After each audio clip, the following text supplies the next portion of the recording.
So, ayun, ito na. Ginabi na ho ito dahil in-overtime namin to. So, issue po na ito ni Santera. Suki namin yan sila, sir. Galing ng kasa. Medyo mahal po talaga kasi. So, ayan, binaba namin transmission yan. Ang concern nila, vibration. Tapos, lumubog daw po yung clutch. So, findings nga, dual mass flywheel.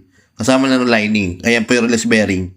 Ang mararamdaman nyo dyan, pag tinapakan nyo naman, may maingay. Pag binitawan ninyo, mawawala yung ingay. So, grinding sound yun. So, ito naman yung pressure plate nila. Sabay-sabay na po kasi talaga yan pag pinalitan. So, hindi pa pwedeng titingi-tingiin nyo yan. Hindi yan jeep. Kaya siyempre, pang iwas abala. Ayan, may tama na rin yung mga yung pressure plate na yan. Ayan, yung kinakapa ko na yan. Dahil na rin yan sa pagka-vibration na yan. No? Parang may umuuntog na sa kanya. Ayan, ikalawa. Ayan. So, sabay po yan palit. So, ito naman po na yung class disc natin. Ayan, kitang-kita nyo naman yung resulta. Ayan, madudurog na ho yan katagalan. Ang konting gamit-gamit pa, durog na yan. So, ayan, mabuting at naagapan na. Nagparamdam na ng isang sintomas. Kasi maganda pa ho atak niya, makapal pa. So, ito naman yung dual mass flywheel kung tawagin. So, dalawa ho yan, yung flywheel natin, single mass, tsaka isang dual mass. Yung maintenance po ng dual mass, medyo masakit-sakit po talaga sa bulsa yan. Kagaya yan, parang 35 yata bilhin nila, dual mass flywheel pa lang yan ha. Yung original talaga, mga umaabot mga daan libo mahigit. So, ayan, ang laki na. Yung butas na yun, tabing-tabingi na. So, ayan, pag pinalo nyo yan, may kalansing na yan. O, at imagine niyo umiikot pa ng gusto yan. So, ito na ho yung bago. Okay, ito na yung parts niya, sir. Ayan. Kay Joey, pasuso yung babe. Si sir yung nag-provide ng parts. Kasi galing na daw po ng kasa to, pinull out niya lang. Pagkasa, alam nyo na yan. Lalo pag-usapan nga nito. Mga presyo na ito. Para ka nang bumili ng kundaman sa sakyan. Yan. Plus this, dadamay na lang yan. Yan, dapat ganito kasali. Kay Joey, kalugin mo daw to. Tapos po ito, tinan nyo ito, pansinin nyo ito, center bore niyan. Wala na sa sentro. Ito, sentro dapat yan. Yan, tabingi na. Ganunin mo. Hindi, kalugin mo lang pag ito.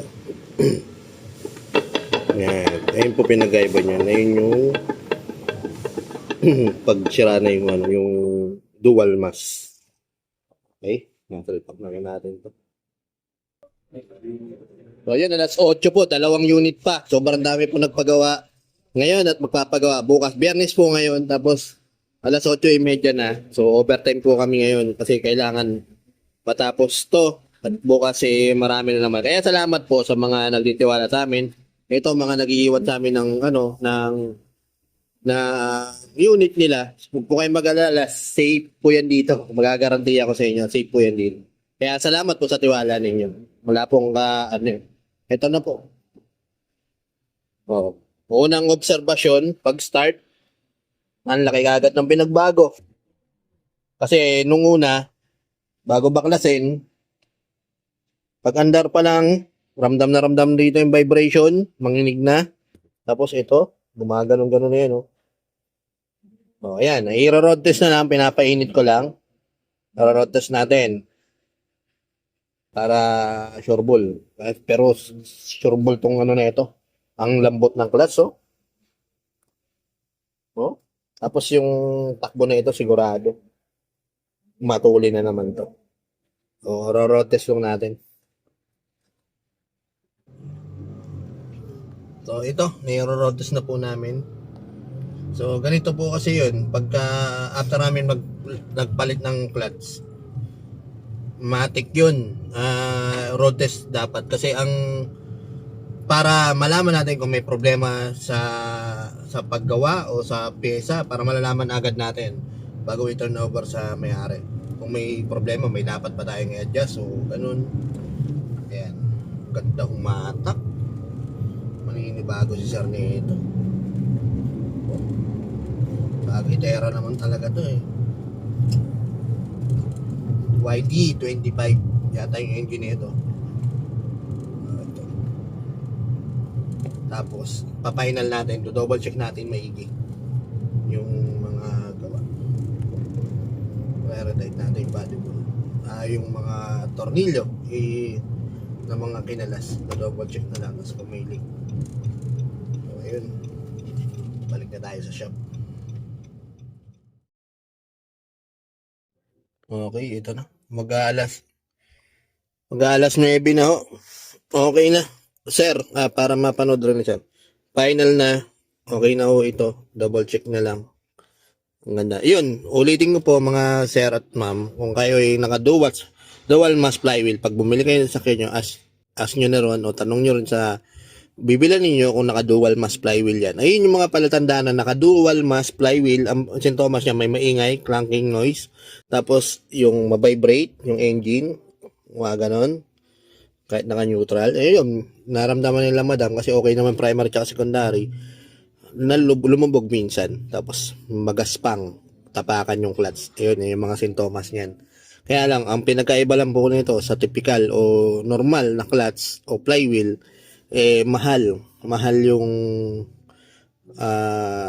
dual mass flywheel pag nasira. Sila sir, ang bili daw yata nila 35, parang nasa ganun. Tapos parang yung presyo ng mga original parang bumili ng second hand na sasakyan. So ayun, okay na ho ito. Basta bantayan nyo pag naka dual mass flywheel. Ayun, pa-check nyo po. Pag mabibrate,